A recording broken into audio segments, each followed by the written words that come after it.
आज हम एक ऐसे विटामिन के बारे में बात करेंगे जो आपके अंडों को प्रोटेक्ट करता है, स्पर्म्स को एनर्जाइज करता है और इम्प्लांटेशन को बढ़ाता है। नमस्कार, मेरा नाम डॉक्टर सुवर्चला है। जीवा फर्टिलिटी सेंटर्स में साइंटिफिक डायरेक्टर हूँ। इस विटामिन का नाम विटामिन ई है। इसे तो फर्टिलिटी विटामिन भी कहा गया है और इस पावरफुल एंटीऑक्सीडेंट के बारे में बात करेंगे जो आपके प्रेगनेंसी चांसेस को धीरे से साइलेंटली बढ़ाता है। अगर आप प्रेगनेंसी प्लान कर रहे हैं तो इस वीडियो को अंत तक जरूर देखिएगा। विटामिन ई इसीलिए ज़रूरी है क्योंकि एक फैट सॉल्युबल एंटीऑक्सीडेंट है। इसका मतलब ये है कि सारे सेल मेम्ब्रेन्स को ये प्रोटेक्ट करता है ऑक्सीडेटिव स्ट्रेस से। ऑक्सीडेटिव स्ट्रेस एक टॉक्सिक पॉइजनस एनवायरनमेंट है और ये सबसे बड़ा दुश्मन बन सकता है फर्टिलिटी का अगर आप प्रेगनेंसी प्लान कर रहे हो। महिलाओं में विटामिन ई एग क्वालिटी को इम्प्रूव करता है, फॉलिकल को डेवलप होने में सहायक होता है और एंडोमेट्रियल थिकनेस को बढ़ाता है। इसके साथ साथ ब्लड फ्लो को भी बढ़ाता है यूट्रस में। इन्फ्लेमेशन, सूजन को कम करके इम्प्लांटेशन रेट को बेहतर करता है। विटामिन ई अगर कम हो तो एग क्वालिटी ठीक ना रह पाना, एंडोमेट्रियम बढ़ नहीं सकना जिसे थिन एंडोमेट्रियम भी कहा जाता है, रिकरेंट इम्प्लांटेशन फेलियर होना और मिसकैरेज रिस्क भी ज्यादा होना देखा गया है। पुरुषों में विटामिन ई स्पर्म की मोटिलिटी को, मॉर्फोलॉजी को, काउंट को बेहतर करता है। इसके साथ साथ डीएनए को भी बेहतर बनाता है, डीएनए इंटीग्रिटी को। ये स्पर्म के मेम्ब्रेन को ऑक्सीडेटिव डैमेज से बचाता है और इसकी वजह से फर्टिलाइजेशन कैपेसिटी बेहतर होता है। लेकिन याद रखिएगा, ये विटामिन सी के साथ अगर आप कंबाइन करें तो सबसे बेस्ट काम करता है। कुछ ऐसे सिग्नल्स हैं जो आपका बॉडी दे रहा होता है। विटामिन ई डेफिशिएंसी अनकॉमन है लेकिन प्रोसेस्ड डाइट के साथ ये बहुत लोगों में देखा जा रहा है। साइंस क्या है?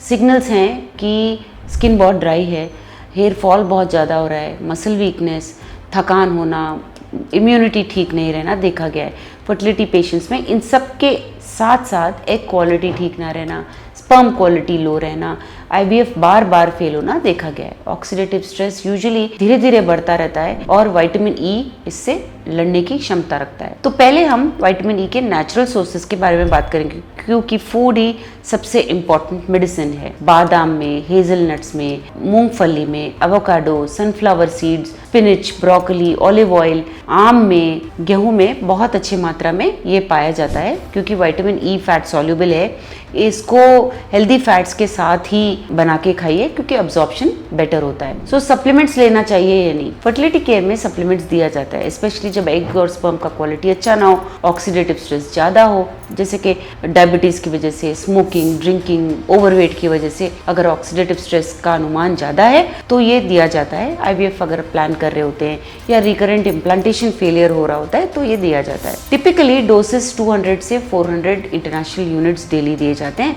विटामिन ई सबसे अच्छा तब काम करता है जब उसे विटामिन सी, सिलेनियम, जिंक और ओमेगा 3 के साथ लिया जाता है। आपको हेवी डोसेस नहीं लेने चाहिए, हाई डोसेस नहीं लेने चाहिए सुपरविजन के बिना। स्पेशली अगर आपको डेफिशिएंसी है तो डॉक्टर की सलाह से ही लीजिए क्योंकि एक्सेसिव अगर आप लेंगे विटामिन ई तो ब्लड क्लॉटिंग पे असर दिख सकता है। विटामिन ई ज़रूरी है अंडों की रक्षा के लिए, स्पर्म के अच्छे क्वालिटी के लिए और इम्प्लांटेशन बेहतर करने के लिए। अगर आपका प्रेगनेंसी गोल है तो इस एंटीऑक्सीडेंट्स को इग्नोर मत कीजिए। ये छोटा सा एंटीऑक्सीडेंट्स आपके फर्टिलिटी पे बहुत असर दिखा सकता है। इसके बारे में और जानकारी के लिए या ऐसे और वीडियोस के लिए हमारे चैनल को अवश्य सब्सक्राइब कीजिएगा। Thank you.